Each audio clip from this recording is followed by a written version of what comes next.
Vamos lá, meus caros, tudo bem? Ditadura militar, governo do Marechal Costa e Silva, 1968, o ano que não acabou. Esse é o conteúdo que nós iremos trabalhar. Professor, por que o ano que não acabou? Devido às várias manifestações políticas que ocorrem no ano de 1968.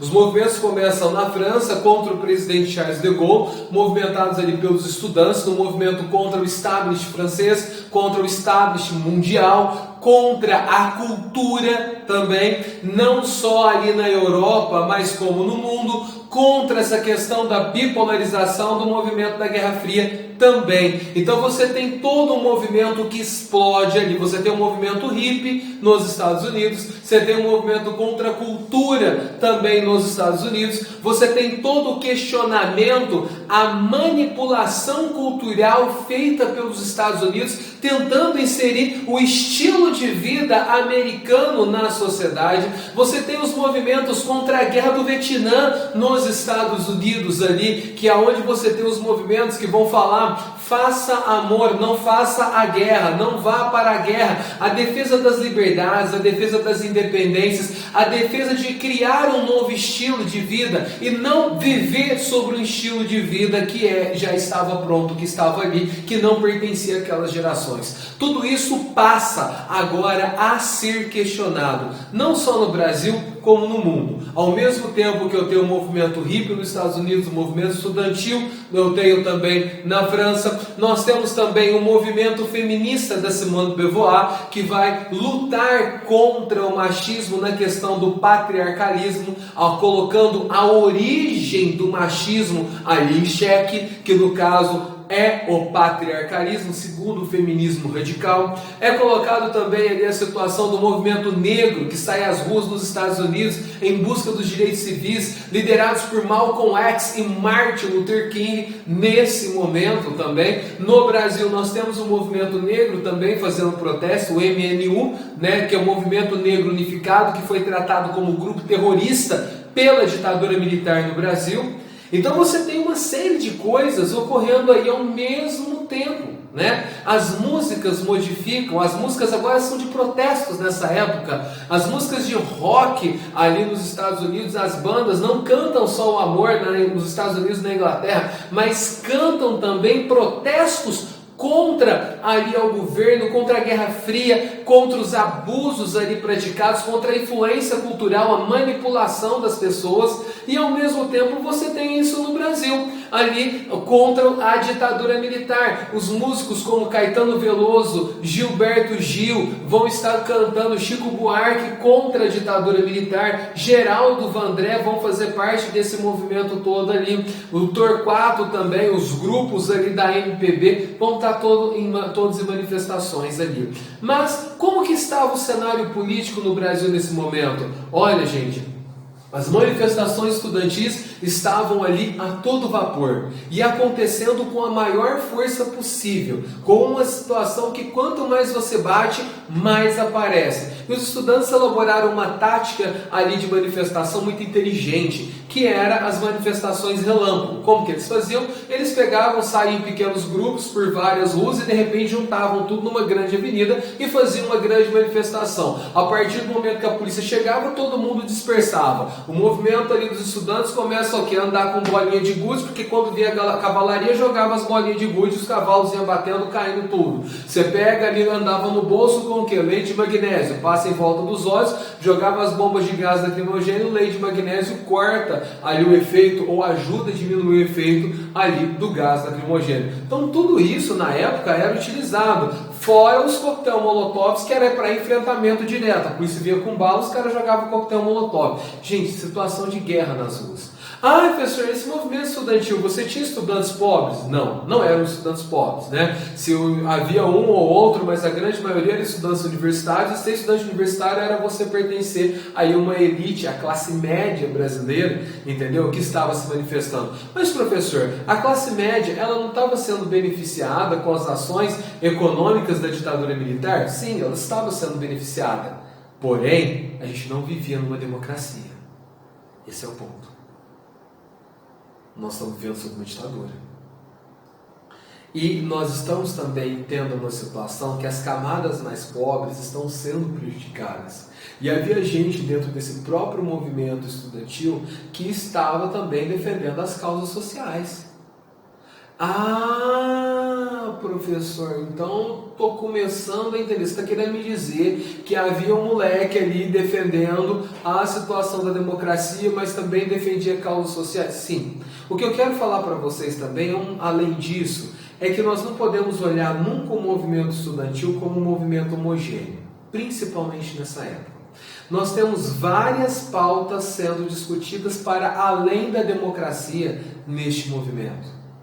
Então, você tem um movimento estudantil, grupos ali de diferentes camadas sociais, em sua maioria membros da elite brasileira, que vão sair às ruas contra os militares, são jovens contra os militares ali naquele momento. Mas havia alunos secundaristas, havia alunos de ensino médio que estavam lutando por melhores condições ali de vida, sociedade, o retorno. Sim, havia esse estudante de ensino médio. Esse estudante de ensino médio fazia parte do movimento estudantil ali também.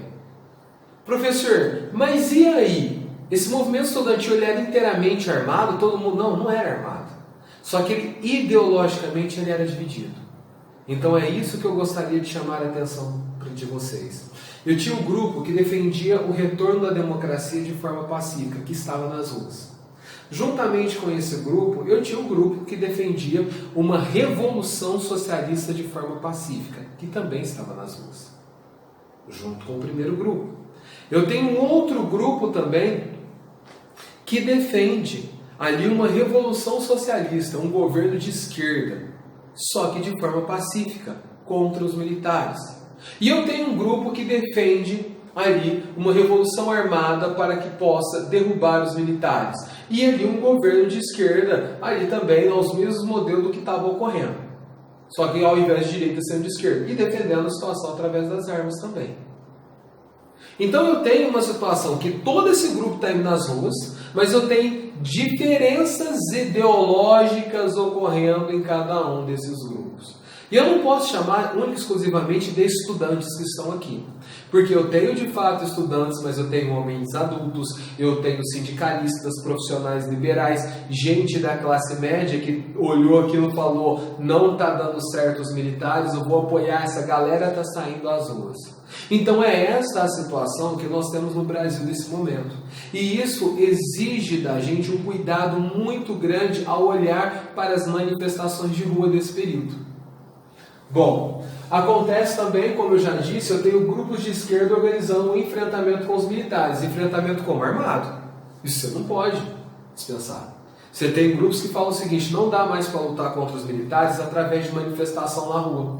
Não dá mais para a gente gritar pedindo democracia, porque eles mesmos não querem. A gente precisa partir para o movimento armado. Teve estudante, teve pessoas adultas, homens ali que falaram, não. E mulheres, não, luta armada, não participo da luta armada.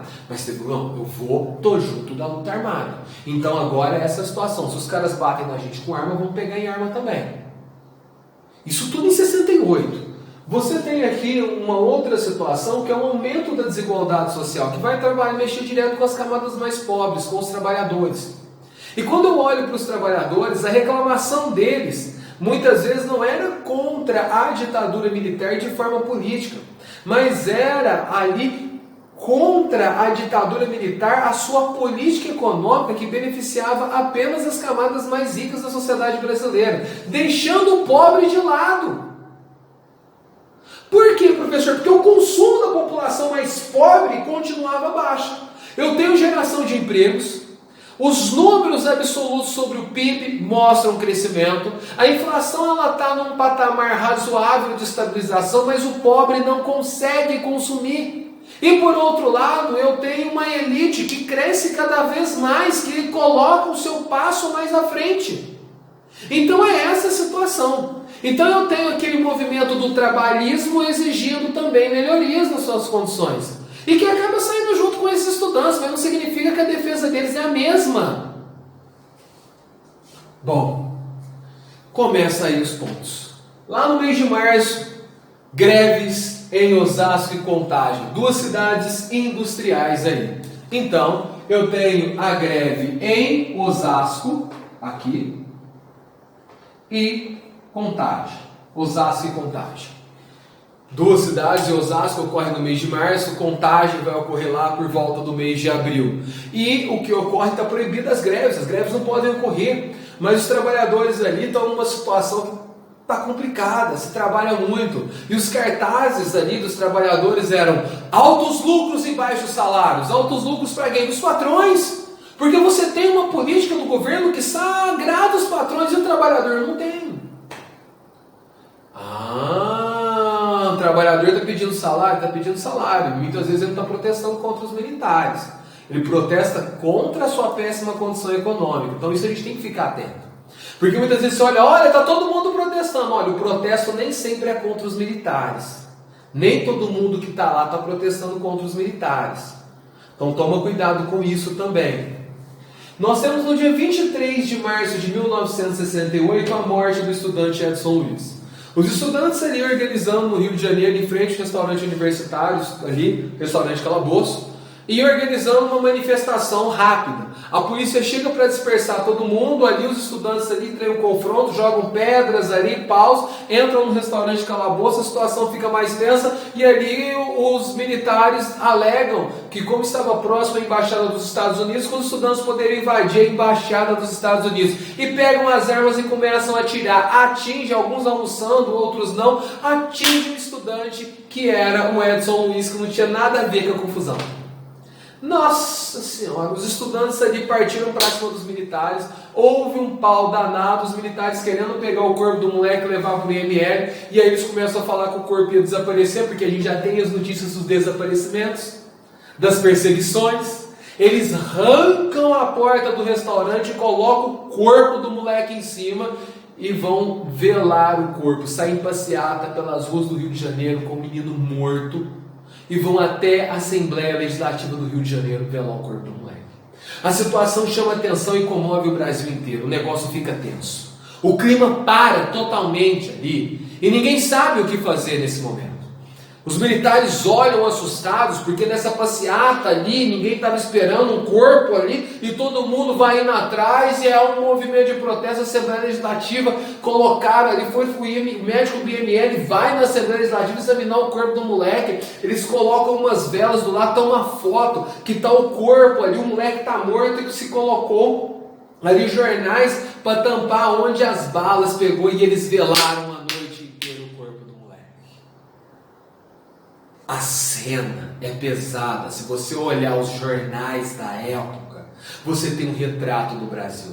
O corpo do Edson Luiz numa porta, com um jornal em cima, representa muito o Brasil. Representa muito.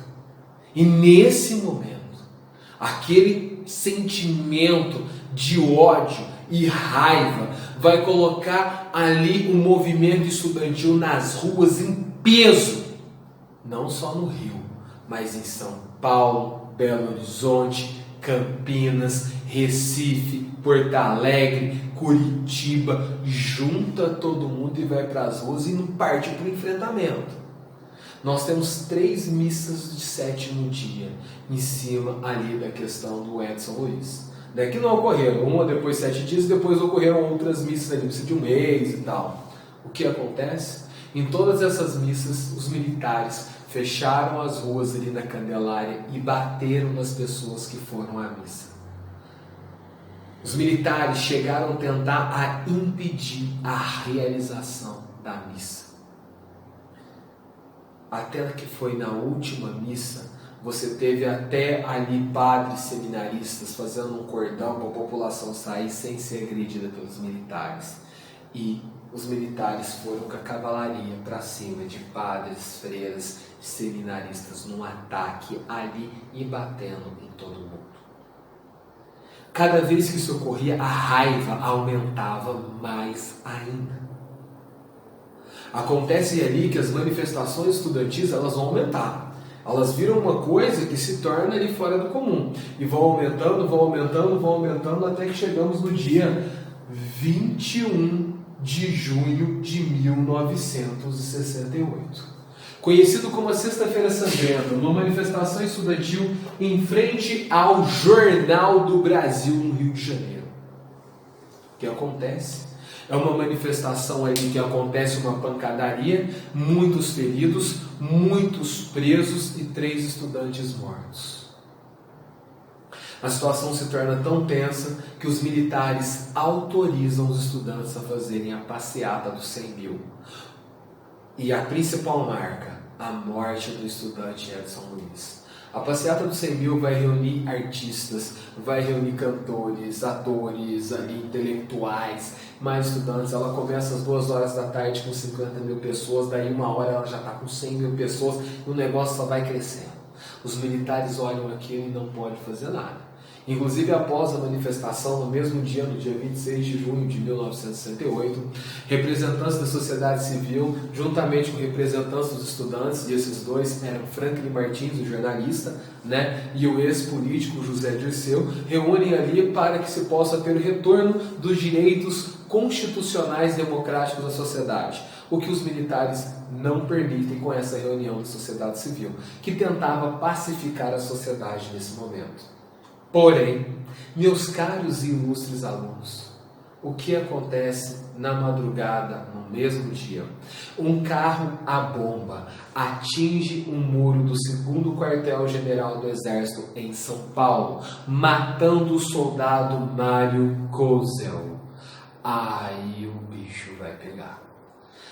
Os militares pela primeira vez tiveram um ataque. Esse ataque foi organizado pelo grupo ali, Vanguarda Popular Revolucionária, um grupo ali de esquerda que partiu para o movimento armado, para a luta armada. E os militares? Os militares querem dar o troco de qualquer jeito. E ali do outro lado, a situação vai ficando cada vez mais complicada. Agora, você acha que o negócio vai parar aqui? Não, meu amigo, o ano de 1968 não acabou. Você vai ver o que tem por vir ainda. Até o próximo vídeo.